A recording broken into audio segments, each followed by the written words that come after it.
Real people, real crimes, real life drama.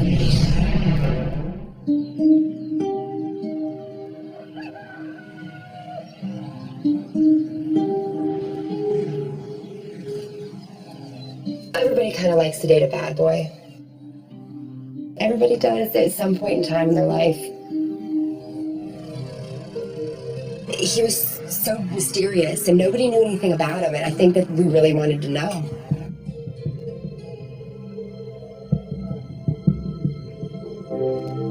Shelly is my friend.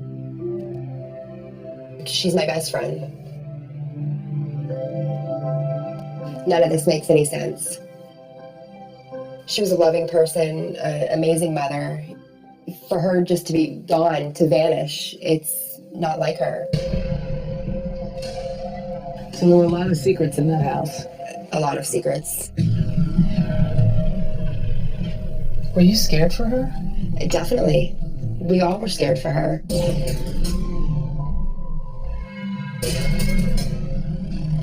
What we're dealing with here is the case of a missing woman.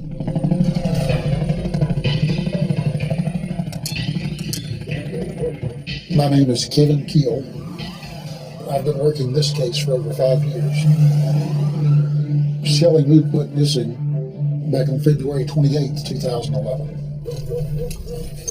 She just up and vanished.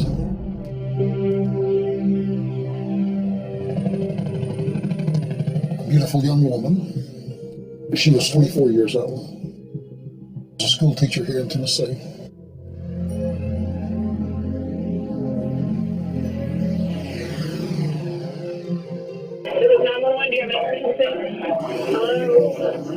You think this is just one more piece to the overlying mysterious puzzle? Correct. When was this 911 call taken? 2012. He inadvertently dialed 911. Who inadvertently dialed? Tyler, Shelly's ex-husband. How does this happen? He must have had some phone similar to this iPhone. You stick it in your back pocket. If you lean against something, you're going to press the button. So he butt dialed. He butt dialed.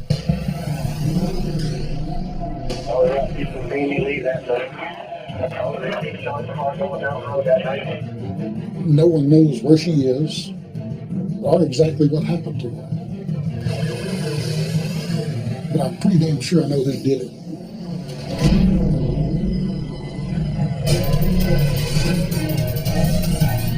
I'm Michelle Miller. Tonight on 48 Hours, Bad Boy.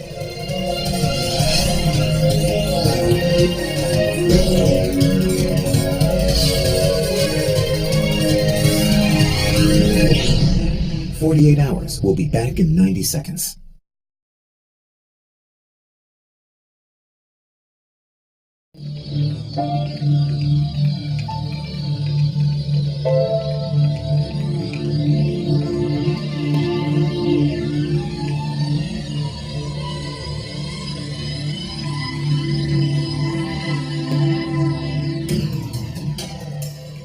Flashing off your little gasoline?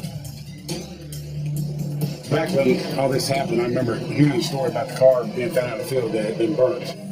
As these firefighters practice knocking down a car fire, they remember another night back in 2011. It was 12:30 in the morning, and in an empty farm field outside of town, a car went up in flames. Normally people wouldn't think it was a big deal, but this is something that we deal with quite often. A lot of times people will steal a car, go joyriding, and then when they get through with it, they'll take it out in the country somewhere and set it on fire and burn it, and then walk off later. Just another car. But it wasn't just another car. It would turn out to be a clue that could lead to a murderer. Here in central Tennessee, 20 miles down the road from that mysterious car fire, something else strange happened. At a middle school here in Shelbyville, an 8th grade teacher named Shelly Mook never showed up for class. This is not something that you ever expect to happen in your life, to have somebody that goes missing. What do you think happened to her? It's really hard to say. I mean, not having found very much evidence, there's so many possibilities. Brittany Brooks grew up with Shelley Mook. She had these amazing eyes, beautiful smile. We always called it the $1 million smile. After Shelley's divorce in 2009, they became even closer. Were you her lifeline outside of the marriage? I think part me and part her mother and her family. Neither one of us had sisters, and it was kind of the sisterhood. Shelley also loved her daughter, 6-year-old Liliana. They called her Lily. Shelley would never abandon her daughter. She would never left her without saying goodbye or kissing her goodbye. And she did that day. That day was Monday, February 28th, 2011, and just one person would tell police what happened in the house that afternoon. That was Shelley's ex-husband, the father of their daughter. They'd been divorced a couple of years. He lived right here. Shelley's ex-husband was a man by the name of Tyler Mook. Tyler's very smooth. He had this mysterious, dark way about him. He was definitely more than just a bad boy. Brittany and Shelley met Tyler back in high school. Shelley and I were like, oh, take a look at who just walked in. We don't know him, but we want to know him. All that happened in Pennsylvania, where Shelley and Brittany grew up. Tyler was a bit older. He liked engines and cars, and he liked girls. Were you there when Shelley walked over to him? We met him at a party one night, and her and I just kind of made bets to see who could end up going out with the cute guy that we don't know. So he was intrigued. Yes. She was intrigued. It was definitely a few months, and that was it. She was hooked, and he was hooked. After high school, Shelley and Tyler got married. They had their daughter and moved down here to Central Tennessee. To be closer to Tyler's family, everyone said family was important to Tyler Mook. Did you ever feel that he loved her? Absolutely. She loved him. She did. She did. In the beginning, was the marriage, was it a good one? When it was good, it was really, really good. When it was bad, it was really bad. There was no happy medium. There were some problems at home, like allegations of cheating. Everybody has their troubles, but it seemed like he genuinely loved her. The couple had an on-again, off-again relationship, and when they finally divorced in 2009, Tyler kept trying to get back with her. Listen to this. This is a letter he wrote to Shelley. Shelley, my love, congrats on your first full day of teaching. My love for you grows like a wildfire. I'm polishing myself for you. He also tells her he's going to take her for a Caribbean cruise, and then says, I love you with all of my heart. I don't want anybody else but you. That cruise never happened, and the couple didn't reconcile. Tyler and Shelley each went on to date other people and shared custody of their daughter Lily.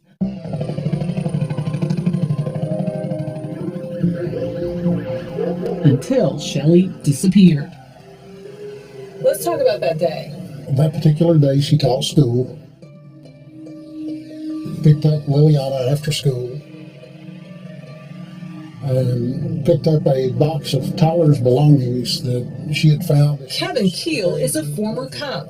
Now he's a legal investigator. He worked the case for Shelley's family for several years and is now consulting for CBS. We know Shelley arrived at Tyler's with Liliana in a car seat. By all accounts, we know Shelley was upset when she went into Tyler's residence.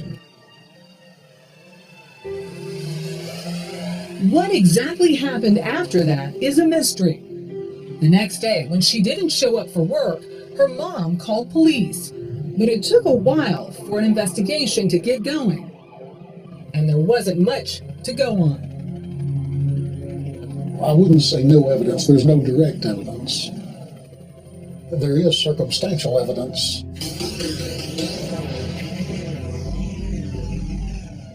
Remember that burning car? The one that firefighters rushed to in the middle of the night? That happened right here, in this field. And it wasn't long before police discovered who owned that car. It belonged to Shelley. He was arson. They had burnt the car intentionally. Most likely it was to get rid of fingerprints or any kind of evidence that they might have left behind. And if covering up a crime was the goal of the arsonist, it apparently worked. There was no body in the car, no keys, and no clues. Shelley was gone. The last person to see her was her ex-husband, and he was not being very cooperative. On February 28th, did Shelley come to your residence with Lily? On advice of counsel, I respectfully decline to answer on the grounds of the Fifth Amendment.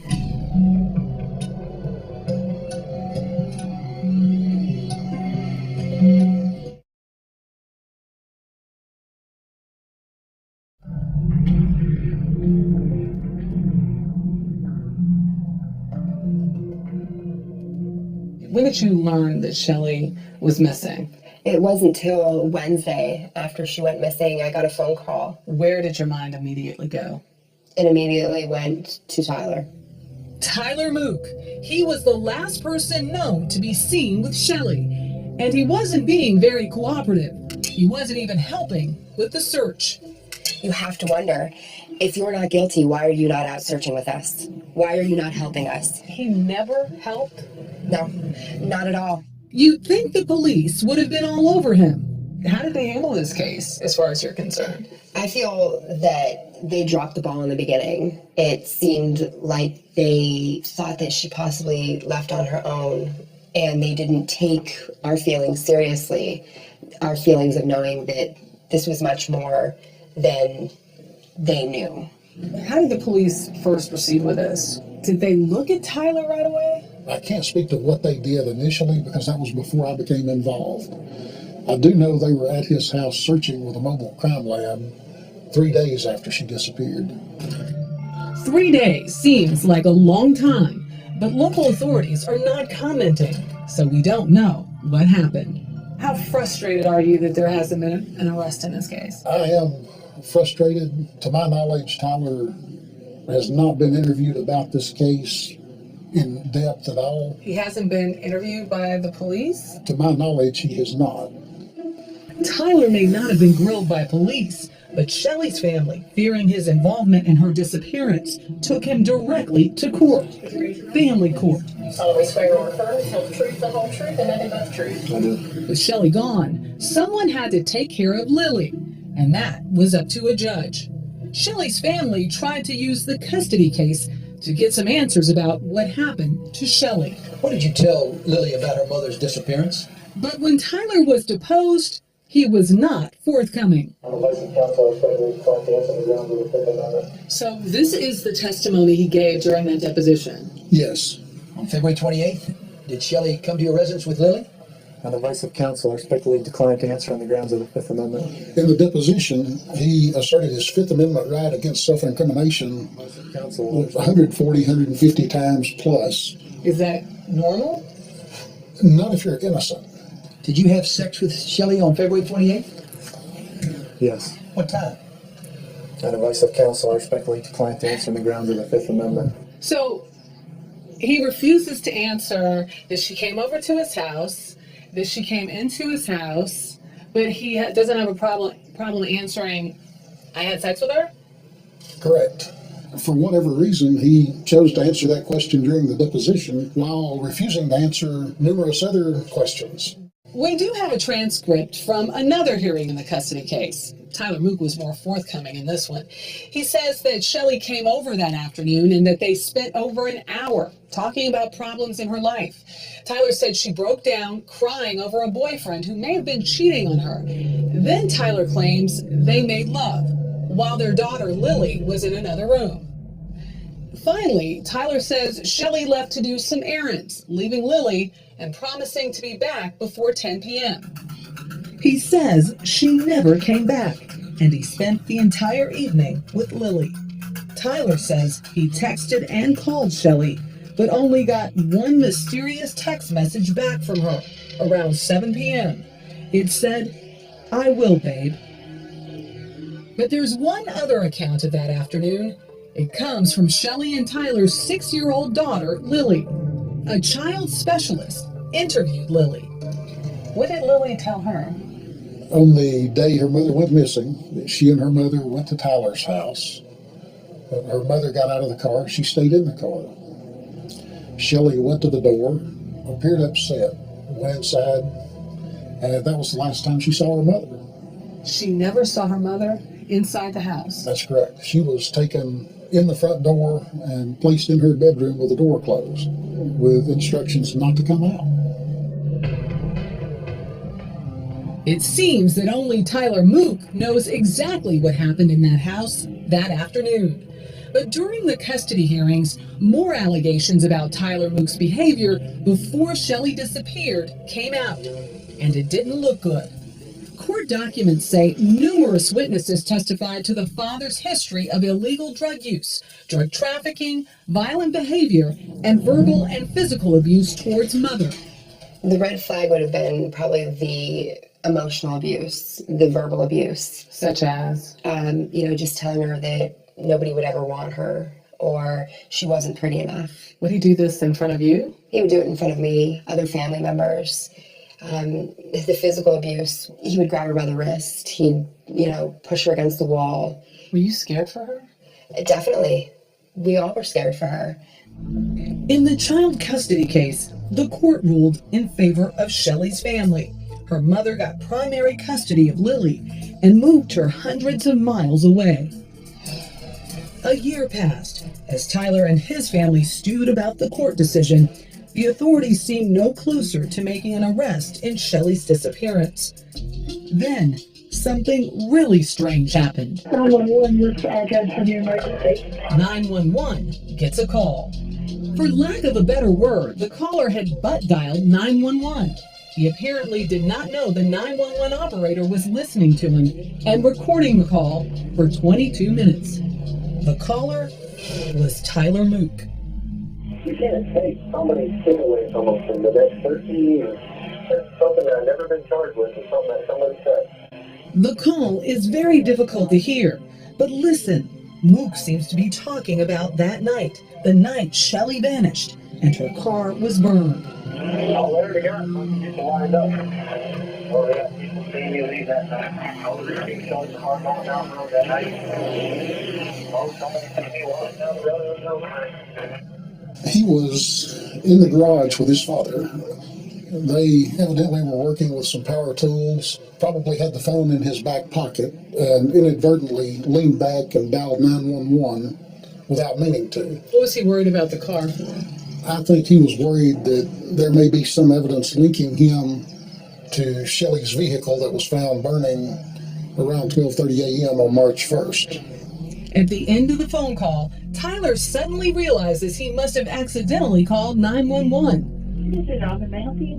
Yes, I was curious if my phone down 911. I looked down and it said it was on emergency call for the last 20 minutes. Okay. Yes, we have received a call from your phone from. Tyler's lawyer at the time told local media the whole 911 call meant nothing. It was simply Tyler Mook talking about his painful custody battle. What does this 911 call say to you? In a nutshell, it proves nothing, but it certainly, when combined with all the other circumstantial evidence, would lead you to believe that he has some culpability. What do you think his motive was? Tyler seems to be the type of person that would have the mindset, if I can't have her, no one can. I think he just snapped after learning that his ex-wife had spent the night with her boyfriend that previous night. Authorities have not commented about the 911 call, and Tyler Mook has never publicly spoken about the case. What is the truth? My personal belief is that Tyler was involved, has knowledge of Shelley's disappearance, the burning of her vehicle, and I believe he has knowledge of where she is now, where her body may be. But years passed, and there was nothing. In spite of all the circumstantial evidence, without a body, authorities were not willing to move forward. The Tennessee Bureau of Investigation had named Tyler Mook a person of interest, But the case was stuck, and Tyler moved away. And then Tyler got in trouble with a woman in Florida. I fought and fought and fought. Listen to more of Tyler Mook's pocket dial call to 911 on Facebook at 48 Hours.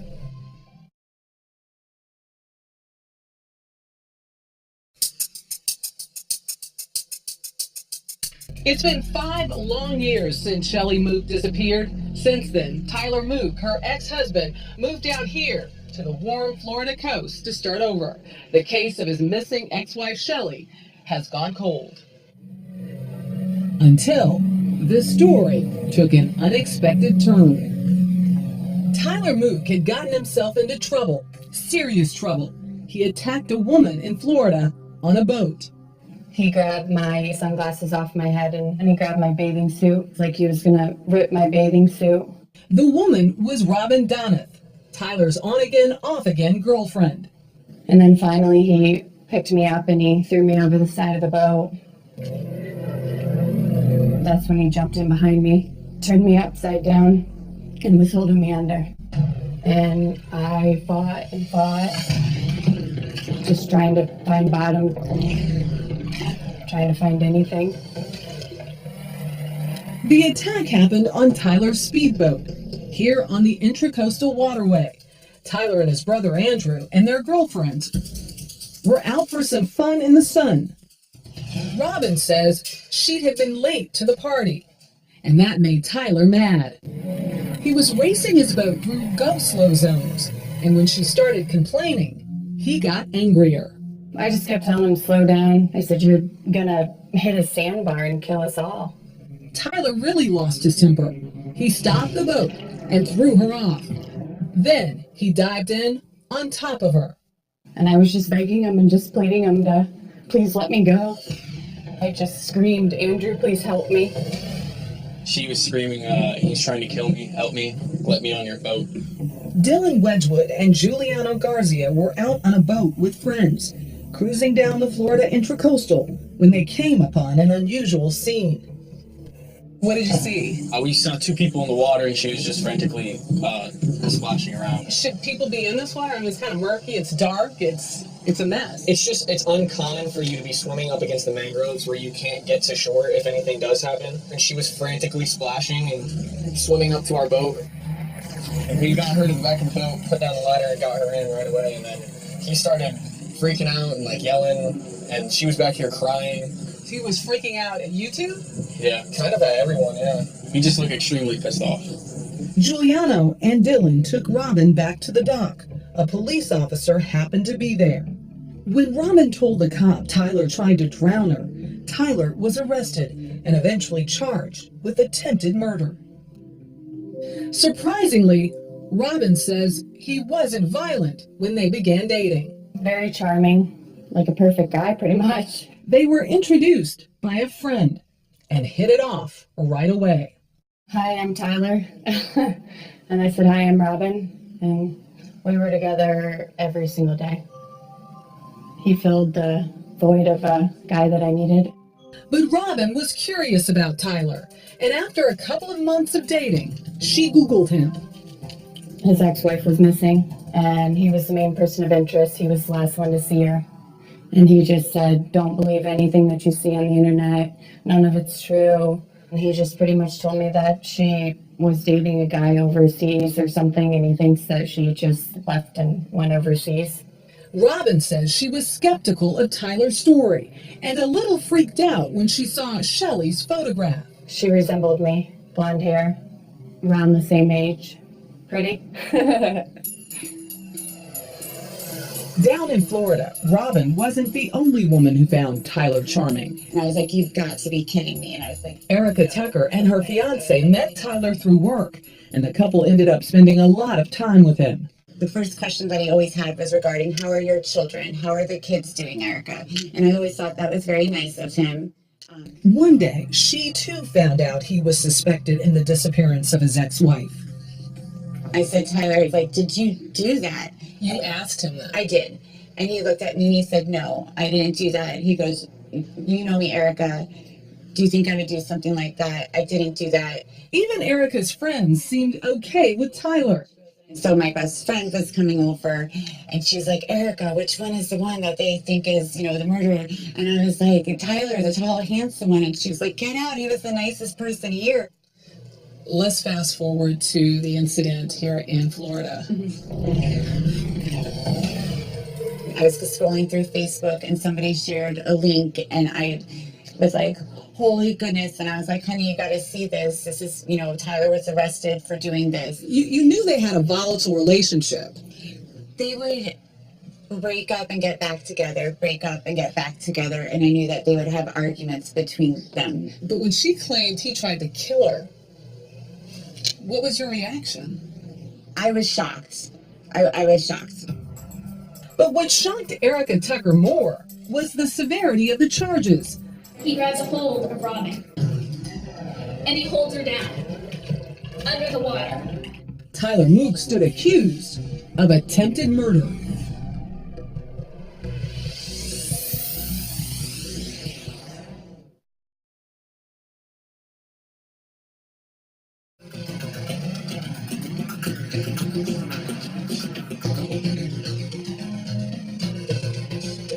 Those who were on the boat that day will tell you that the defendant picked his girlfriend Robin Donovan up, threw her into the water, jumped in after her, he held her underwater. They're going to try and establish that he had a conscious intent to kill. 2 years after the incident, Tyler Mook goes on trial. They're going to try and establish that he had a premeditated design to effectuate the death of Robin Donovan. What happened that day in that water wasn't a game. It wasn't a splash in the water. The defendant attempted to murder Robin Donovan. It's our position that there's just insufficient evidence to establish that under the facts of this case. The evidence will show you that the defendant is guilty as charged. Thank you. Prosecutors were forbidden from telling the jury that Tyler Mook was a person of interest in his ex-wife's disappearance, because under Florida state law, that critical piece of information was simply inadmissible in court. Robin Donovan. Did you two think someone was trying to kill her? I think the way she was acting, somebody was definitely trying to hurt her or do something like that. She seemed to be in danger. How are you fighting him to get up? Just trying to push away from him and just trying to get away from him with my hands. Robin says that after an outraged Tyler threw her in the water, the terror continued. He jumped in right behind me and grabbed me right away. He turned me face down and held me under the first time. And then it happened again? Yeah, I got up and I got one really quick gasp of air and then he pushed me right back under. So the second time, did he spin you around? No. And you thought you were going to buy the hands of Tyler Mook, correct? Yes. So when you got up the second time, you got away from him and you were able to start yelling for help, correct? No, I was just begging him and pleading him just to let me go. Under subpoena, Tyler's own brother, Andrew Mook, is forced to testify against him. Would it be fair to say that you don't want to be here today? That is correct. As Tyler and Andrew's anxious parents sit just a few feet away, Andrew says he witnessed Tyler throw Robin overboard. Do you recall if she said anything when she came up? She yelled for me. He's trying to kill me.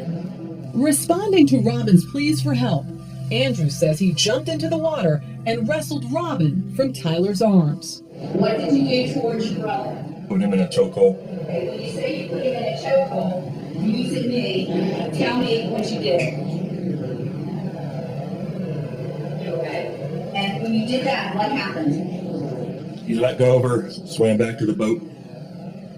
Nicole Guajardo, Andrew's girlfriend, who watched this terrifying scene unfurl from the back seat of the boat, remembers Tyler's chilling words. He looks at me and says, "No one disrespects me in front of my family, I'll kill her."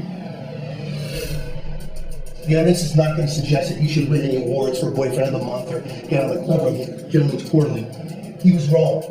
Mook's defense attorney, Arthur Marquetta, never put Tyler himself on the stand, and he argued there's just no evidence of attempted murder.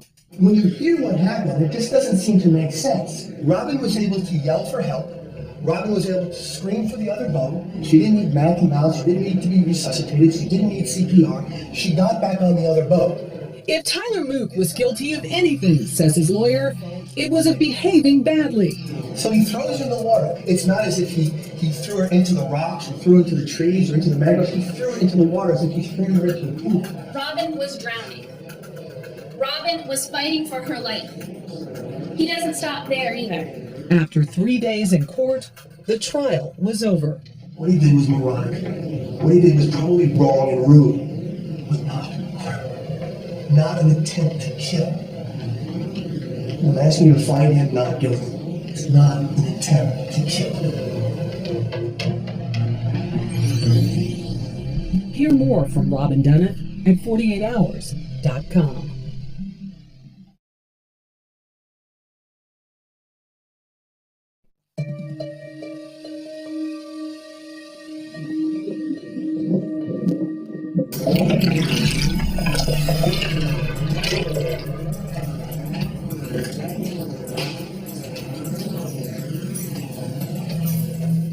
Verdict. We, the jury, find the defendant, Tyler Mook, guilty of attempted second-degree murder. Tyler Mook is found guilty of second-degree attempted murder. I think I probably started crying a little bit.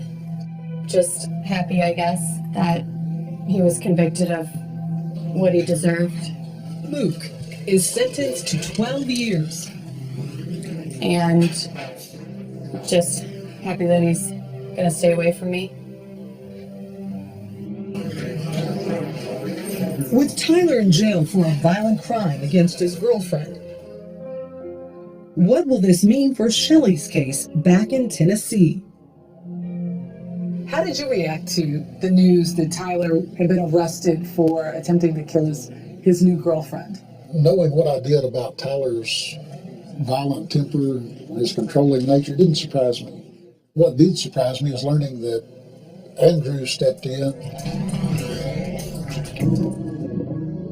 and basically saved Miss Donna's life. You started working on that incident. Why did that surprise you?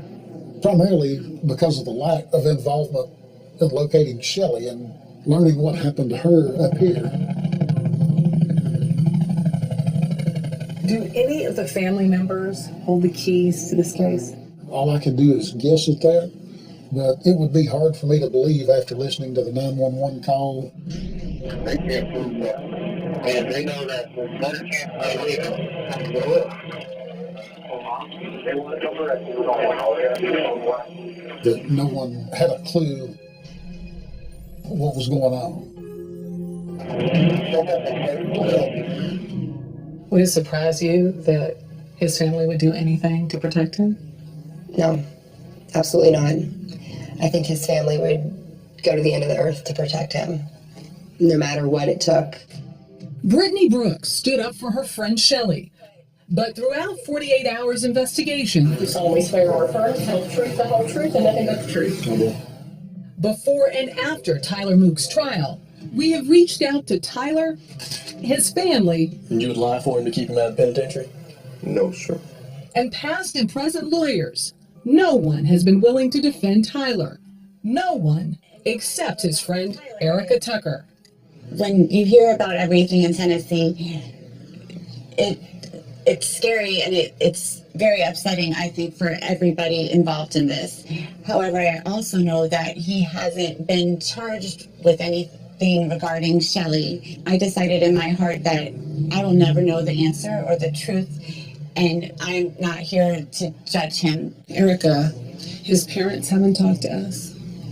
His brother hasn't. His brother's girlfriend. No other friends. You're the lone person who stands out and who is, in essence, defending his honor. What is it about him that has so struck you in a way that you see good in him? I think what struck my heart the most is he has a daughter. And when Tyler would talk to me, he would talk to me and address me about my children. And I remember he had a lot of sadness that he never got to see his daughter. And I remember saying to him one time, at least in the future, even if you can't see her now, one day you can show her that you've been trying to. But Tyler Mook will have to keep trying. Remember, a court in Tennessee had given custody of Lily to Shelley's family. Tyler's family appealed that, but they lost. The court said that Mook was, quote, unfit to parent the child because of his history of domestic violence and the danger from exposure to the father's drug activities. The court also slammed him for consistently taking the fifth during his testimony. The court wrote, ordinarily, a party seeking custody of his child would testify of his love for his child, his activities for his child, and his plans. Well, in this case, the father did not testify for his love for Lily. Where are you taking me? We are going to a cell tower in Beech Grove, Tennessee. A cell tower? Yes. Meantime, investigator Kevin Keel is not giving up. He's working the case pro bono. He hopes, at least, to find Shelley's body. What is the significance of this particular cell tower? This particular cell tower is the last tower that had any communication at all with Shelley's cell phone on the day of her disappearance. That's a cell tower up there. Now, that's the cell tower that her phone last pinged. So, how would that have happened? About 7:30 p.m. Now, that was several hours after she was supposed to have last been seen. What would she be doing here? That's a good question. I personally don't think she was here, at least voluntarily. So Tyler has been convicted now of second-degree attempted murder. It certainly makes the world a safer place for women, I think. Robin Donath got justice. Shelley has not. And Lily either. Lily either. I hate the thought of having that little girl grow up thinking my mother abandoned me. Did she not love me? Did she not want me? Why did she leave me? Why didn't she say bye to me? Those are all valid questions that child has to deal with and has dealt with every day since February 28th, 2011. And I think she deserves some measure of closure and justice.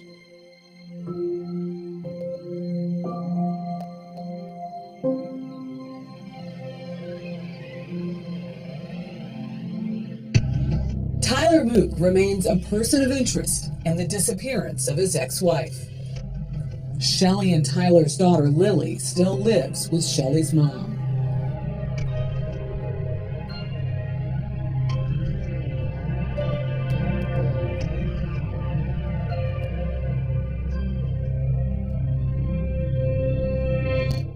I kept saying to my mom, I'm going to die. What is the male's name that assaulted her? Adam? I was 14 years old and he had just turned 16. I never told anyone about the abuse. He threw me up against a wall.